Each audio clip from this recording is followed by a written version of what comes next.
Here we go again, another Canon C70 video with Graeme. I'm surprised this thing didn't burst into flames when it came in your front door. Actually, this is a Sony house. Yeah, I know.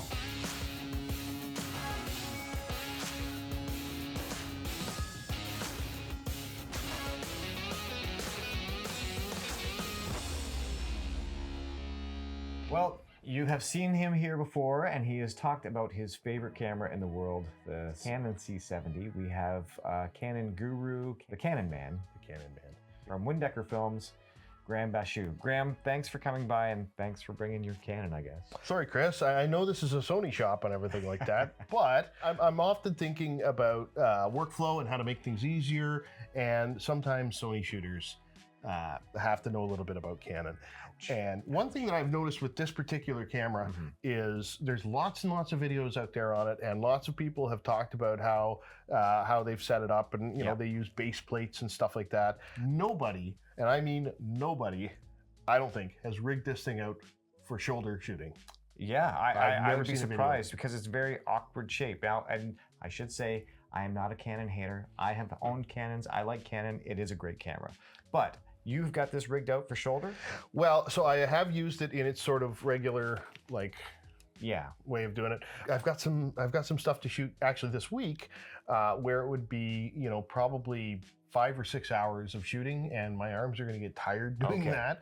So I'm like, well, why don't I see if I can rig it up to shoot from the shoulder? And you know, we're old school guys, and you know, shooting from the shoulder is a sort of a natural feeling thing. We don't shoot from the hip; we shoot from the shoulder. We shoot from the shoulder, totally. So.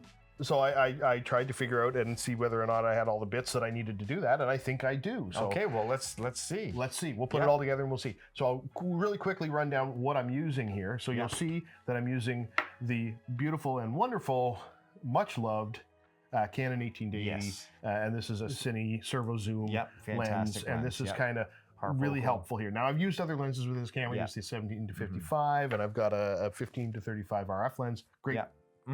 Great lenses. This one's really handy for shoulder shooting. And when I shoot on the shoulder with the C200, I usually have that lens on it. Okay. It's got IS and all that kind of stuff. I got a little cage here. I've upgraded the cage. Because my previous top plate only had one point, and it was getting kind of janky. It was moving around on me, and I can't stand that. And who makes this cage? This is a small rig. Oh, small rig. There you go. Okay, small rig does make some very nice stuff. They do, yes. So I've I don't like covering up the handle on the other side. So it's just, I guess you call that a half cage kind of thing.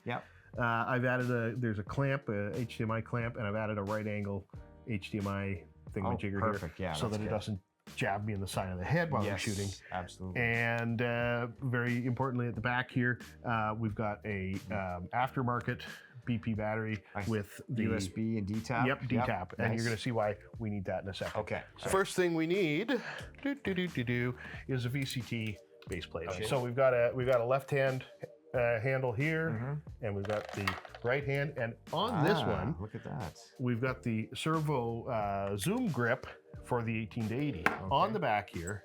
Because you've got to move the camera back on the VCT plate, I put a Kessler. I use Kessler quick releases because they're Arca Swiss compatible, same as Arca Swiss, and they're a little bit beefier and more robust. And I've had pretty good luck with them. Great. So camera just simply snaps in, and it won't fall out. It's got little stops on it, and I just slide it all the way back.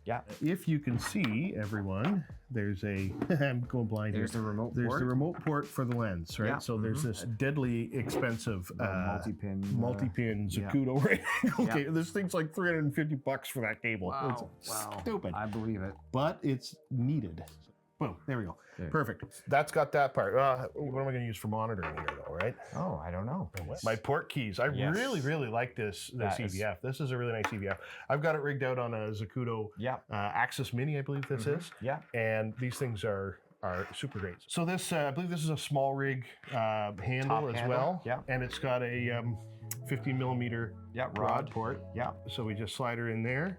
And if you can spin it around, you can just sort of see that this port keys monitor has a DTAP here. So strong, Chris. Wow. All right.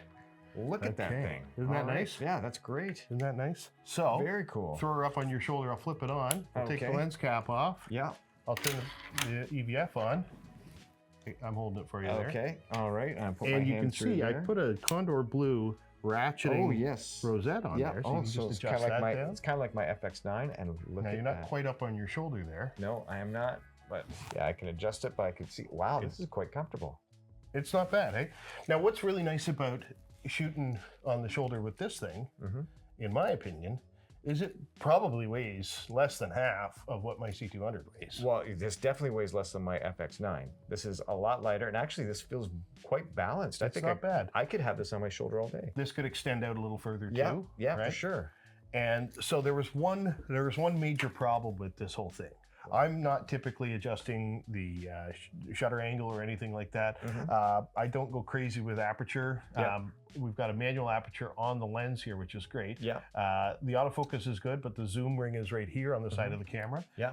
What I tend to adjust a lot when I'm shooting doc style stuff is ISO. Yes. Yeah. And so I'm like, you know, on the C200, there's a wheel right here by the side of my face Okay. Yeah. that I could map to changing ISO. Yeah. This camera doesn't have that. Okay. So what can I do? I'm thinking and thinking and thinking about this, and you know, maybe I'm not that smart sometimes, but eventually, you know, what do they say about a broken clock? Right, twice a day, yeah, right? Eventually, I get around to it. Yeah. And I'm finally like, I got it. What is This it? is an EF lens. This is an RF camera. I'll put the control ring adapter on there and map that to the ISO. There you go. So I can just reach up there and very quickly adjust ISO. Yeah. So I've tested this thing out, and man, it's great. nice to shoot with that way. That is great. Now, downside, gotta have the EVF, Yeah. gotta have all this GAC, right? More stuff to carry, more stuff to build, carry. But at the end of the day, you have a C70 in a great stabilized configuration that you can carry on your shoulder all day. I think this is amazing. Easy peasy dock shooting with this thing, man. Yep. Yep. So Run much and nicer gun. on the back. Oh yeah. Relatively well balanced. And you take it apart, it's easier to transport. I have to bring a big bag for my FX9. And if I want to have it all assembled, it's even more space. But well, this is great. Graeme, thanks for coming by and showing us this. All of you Canon C70 guys, you're gonna want to take note. We'll have links in the description to all the pieces here. Save your back. Save your shoot back. on the shoulder. Save your forearms. Shoot on the shoulder with the C70. It's a good thing for you. This is It's what you need to do for yourself. This feels really good. Awesome. All right, thanks guys. Watch for more stuff coming. Subscribe, like, notifications. You know what to do. We'll see you next time.